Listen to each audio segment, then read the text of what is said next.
Hello and welcome to a lap of Flatland Loop brought to you by Herd Racing League and the Herd of Blazing Bee Days in association with Pain and Suffering. We'll kick straight onto the lap, which has a fast downhill start before we head through the lap banner before it flattens out for a few kilometres of gentle rollers. This route is used in the third event of the Zwift Racing League as a points race. We have two sprint sections, the country sprint, which is 130 metres long, and the village sprint, which is 140 metres long.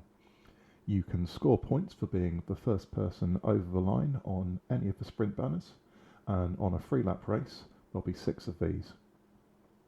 On each of these segments, the top 10 racers will score points, with 10 for first, 9 for second, then 8, 7, 6, 5, 4, 3, 2, 1. There are also fastest through segment sprint points available. These are available on the 2 sprints, but these are for the best 10 times across the entire race. These are scored 20, 15, 10, 7, 6, 5, 4, 3, 2, 1. There are also finishing points available at the end of a race, which range from 40 points to first, all the way down to a single point for coming in 84th or lower, if there are that many entrants in your race. This is a 13-kilometre lap, with categories A and B doing 3 laps, and categories C and D doing 2. The country sprint is 5 kilometres into the lap, with the village sprint at around about 11 kilometres. The lap is essentially split into 3 sections. So you have the downhill section at the very end and beginning of the lap. Then once you've done the country sprint, it starts to go uphill until you get to the village sprint, at which point it starts going downhill again fairly shortly afterwards. The lap is called Flatland Loop, which is It is fairly flat, but you still have to do 100 metres of elevation gain over the course of the lap, so there are definitely flatter routes out there, albeit not in the Mercury Islands as we are here.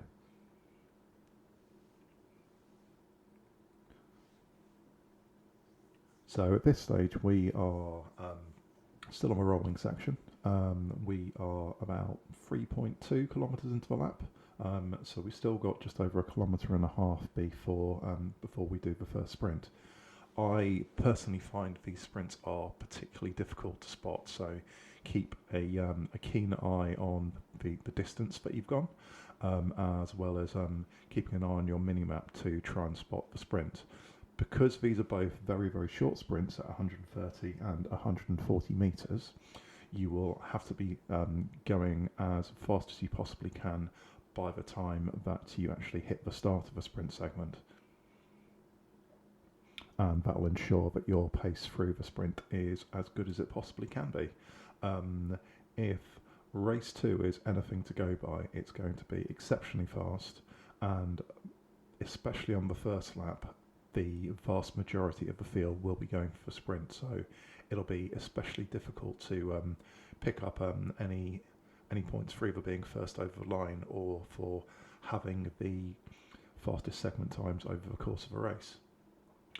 With the fastest through segment points being available across all the sprints, so the fastest time from lap 1, 2 and 3 for both the country sprint and the village sprint, you can definitely expect to see most of those fastest times happening on the first lap, and that's really just because the pack will be bigger, and the amount of draft that you'll get from sprinting with other racers will definitely have a good impact. But we are now just coming up to the first sprint, so you want to be going full pelt now.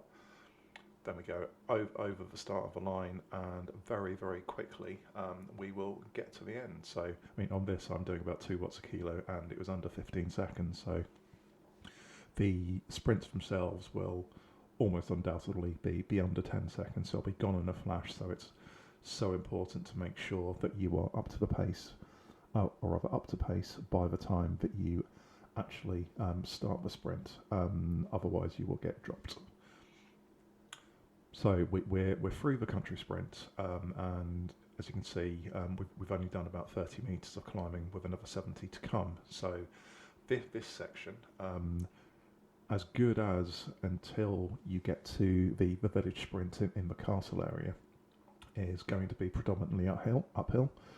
The gradients are nothing nasty. I think we might peak at around 5 to 7%, but it's enough to keep some of the lighter riders interested if they've managed to hang on to the front group until this point, which, if you are lighter, will be more of a struggle, just because this course is predominantly for the heavier rider with more watts, and it may be a bit of a struggle if you're at the lighter end of the weight spectrum.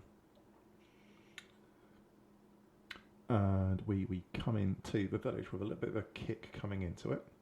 It then flattens out through the main village, and then there's a little kick again afterwards as we continue to head on towards the castle section, which we'll come to in around about 4 kilometres time.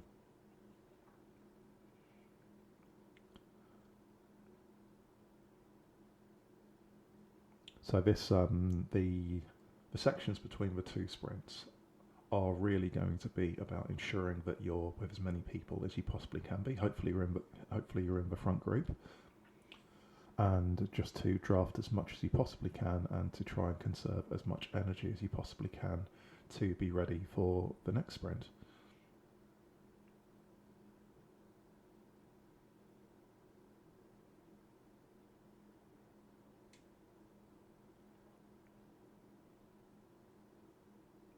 So we're continuing along with our lap. We're still doing gradual climb, and we're probably about halfway up this sort of incline towards the second sprint.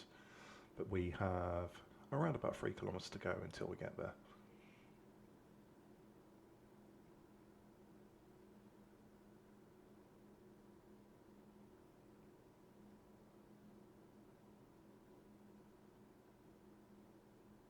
As with any of these routes, it's always a good idea to see if you can get your team together for a bit of a practice run before the race itself, so you can get a bit of practice at spotting the sprints, timing your efforts, how early you have to go to ensure you are at max pace before the start of the sprint. So it's always a good idea to get all your team together. Our team tend to do this on a Monday, the day before the race. But get yourselves all together, have a nice little chat along the way, and start picking out the points where you feel you would perhaps want to have a dig. I think on this lap, it's generally just going to be the sprint segments. There is an incline, but probably not enough to make that much of a difference. So I would expect to see gaps appearing straight after the sprint, but probably the groups that are formed after that point will largely stay together for certainly the bits in between the sprints, and potentially some further breakages over the sprint segments, depending on how many people decide to go for it and how much recovery is needed afterwards.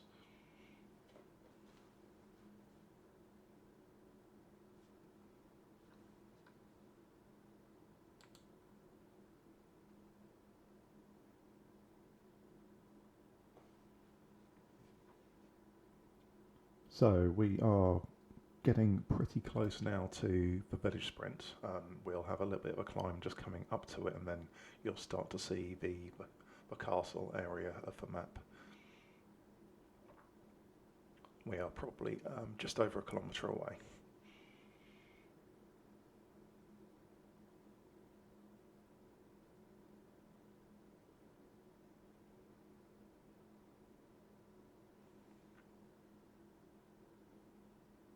And as you can see from the map, we are now on the intersection for the castle path, so we're getting pretty close.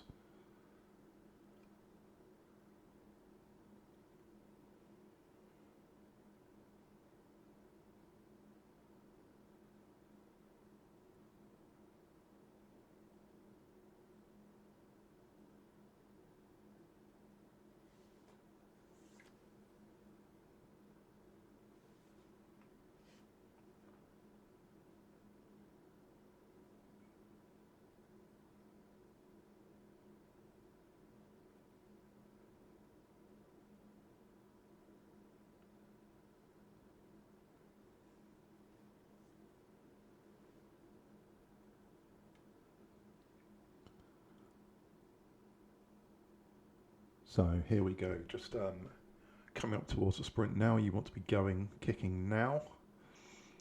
And then we will go over the banner line here. Everything you have left. And over the banner again.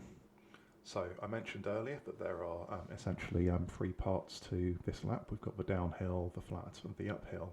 We are now just going to be hitting the downhill section of a race towards the finish line. So it'll be pretty much downhill until we get to the lap banner, and after that it'll be a little bit more downhill before things flatten out again.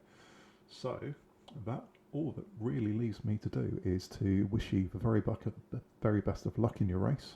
Hope you have a good time, and feel free to head on over to the Herd Racing League Facebook group to leave any comments or feedback about how you got on. But all the very, very best of luck.